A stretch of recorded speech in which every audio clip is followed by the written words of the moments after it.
Gladstone's country home. The Irish party leader came here to meet Gladstone as the year ended, and the possibility of a great new campaign for Home Rule bubbled in the air, until calamity descended. It was the biggest sex scandal of its time. Parnell's nearly decade-long liaison with a married woman, Catherine O'Shea, became public when her husband, from whom she was separated, sued for divorce. Her husband was one of Parnell's MPs. Victorian opinion was scandalised by false stories about Parnell donning disguises and fleeing down a fire escape. His party would now be confronted with a stark choice by the Prime Minister. Gladstone realised that the forces ranged against Parnell were simply too powerful, and within his own party, the voices of the morally affronted were growing louder. He wrote to the Irish Parliamentary Party that if Parnell were to remain as its leader, his own position as leader of the Liberals would become impossible. In this way, Gladstone cut Parnell loose.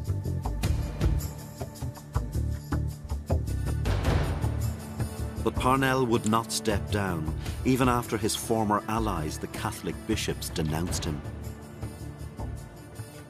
At a bitter meeting in Westminster, he faced his MPs.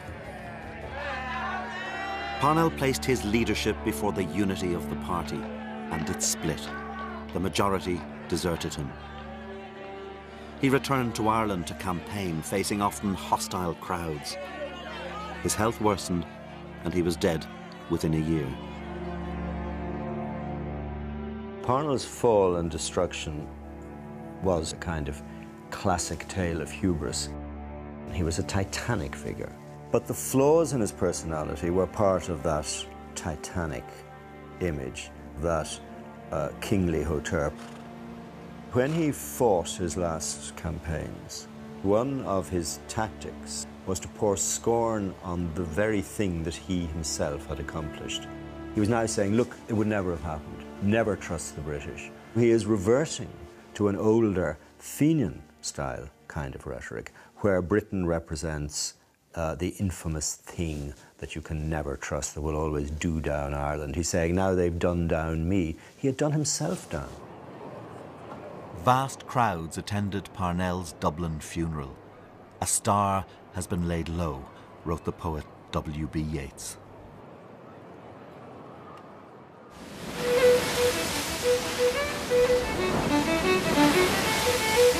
The age of the political titans was over, O'Connell and Parnell. But the promise of Home Rule had prompted many nationalists to re-examine Irish identity. They reached back into the mythical past for inspiration. These cultural nationalists sought an Irish Ireland, an identity utterly separate from Britain. Gaelic sports were revived. The Gaelic Athletic Association repudiated English games in favour of sports like hurling. As James Joyce wrote, the racy of the soil were building up a nation once again. The movement became one of the most important organisations in Irish history. It also attracted radical nationalists. Several of the GAA's founding members belonged to the Fenian Irish Republican Brotherhood. The GAA would also become central to the first great campaign of cultural nationalism, reviving the Irish language.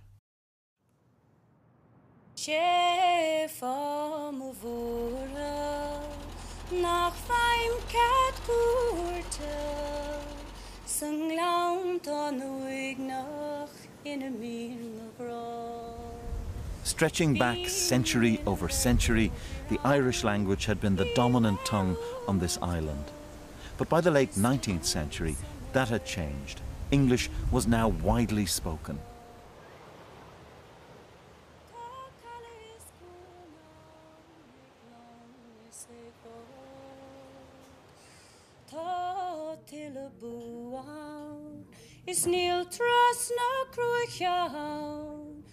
Agus a gceann den na daoine de bhí béarla an teanga Commerceáid, an teanga Obair, agus de bhí Gaeilge, teanga na daoine bochta? Yeah, well, tiske so gur a win on bearle in cuasaí gnó agus cuasaí dulcan cín agus cuasaí deachis gur a bémin sin ar an méarle agus is fuaran béarlin sin túsáite agus is an sará gur curach an ghailge síos agus gur as sin amach gur bhain an ghailge le ar gúlta agus bochtas.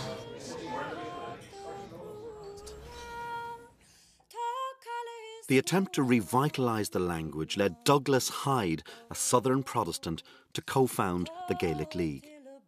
Hyde was no revolutionary, but the movement attracted a growing number of militant nationalists.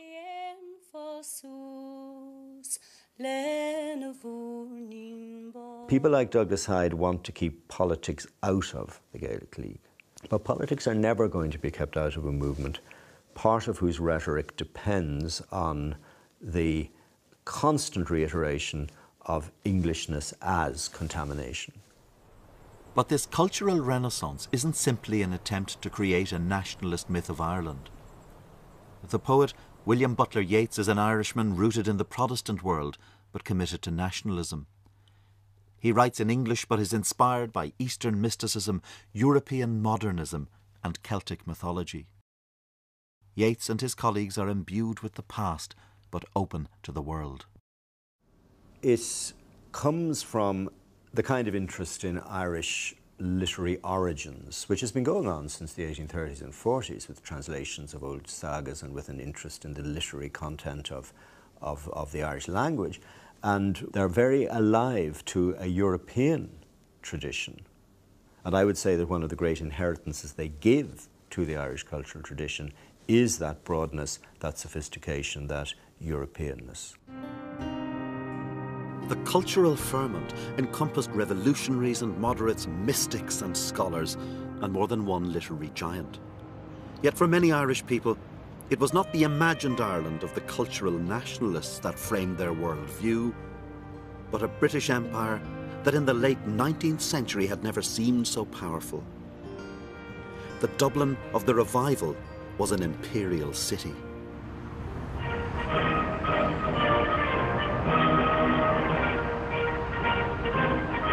From Queen Victoria's civil service to the traders and the military, the Irish were embedded in the imperial project. Ireland was part of the largest empire in history, covering nearly a quarter of the Earth's landmass.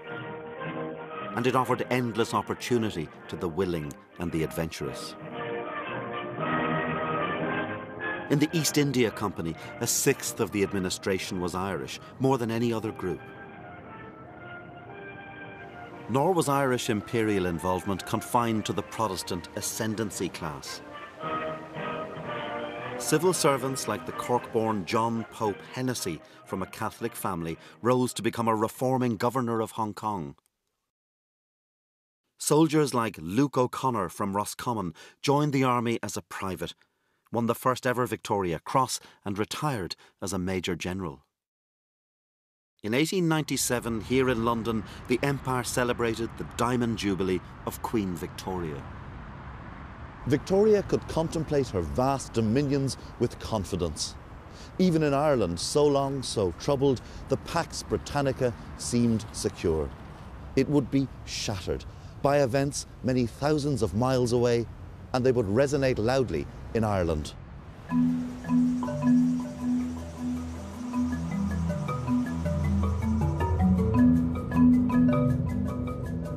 At the southern tip of Africa, the Boer republics of the Free State and Transvaal had risen in revolt against the encroaching British Empire.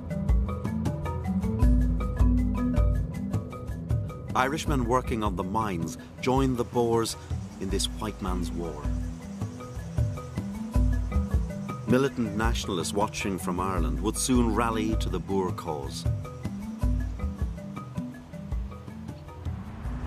The man who would found Sinn Féin, Arthur Griffith, came here, as did the great land campaigner Michael Davitt, who witnessed the British and the Boer fighting hand to hand. And a shopkeeper's son from County Mayo, John MacBride, led a brigade on the Boer side. As MacBride himself put it, Fighting the British here in South Africa was the next best thing to fighting them in Ireland itself. Among those who flocked to the Boer cause was an Irish-American brigade drawn from the ranks of the old Fenians. They joined the hundreds who are now fighting for the Boer president, Oom Paul Kruger. Reg, tell me about the Irish. How did the Boers view the Irish? How did they see them? Yeah, they didn't take to discipline very easily. The Boers actually thought them a bit rough, and they were a bit scared of them. Of course, anybody who had a dislike of the British and a mistrust of the British were very welcome to the Boer cause. My father, who met during the war, met quite a few of them, said he rather got the idea that the impression that they were fighting against the British and not so much for a Boer cause. Back in Dublin, the tenement children sang, "Sound the bugle, sound the drum, and give 3 cheers for Kruger." Give me a sense of the passions unleashed in Ireland by this conflict. In Dublin, which was the core of the pro-Boer movement, the Irish pro-Boer movement, there were the worst riots that had been seen in the streets of Dublin. The heroes of the Transvaal became, for a season, the heroes of Irish nationalism.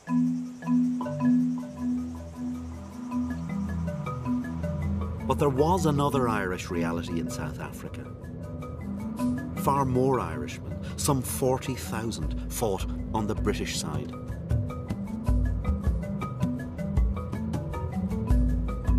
The conflict between different Irish allegiances would be exposed brutally in December 1899 at the Battle of Colenso, one of the worst defeats suffered by the British. John MacBride was present on the Boer side as they opened fire on the British positions. British troops were pinned down here in the long grass. Every time a soldier tried to raise his head, he ran the risk of being shot by a sniper from the hills above. By the end of the battle, 500 men were dead, 500 more were wounded. And by that stage, MacBride would have known that many of those lying here were fellow Irishmen.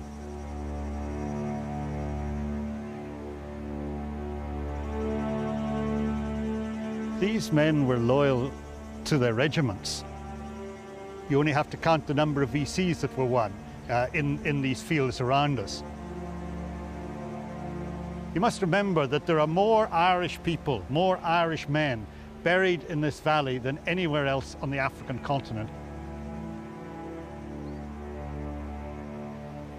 The Boers lost the war, but they had, in the words of Rudyard Kipling, taught the Empire no end of a lesson.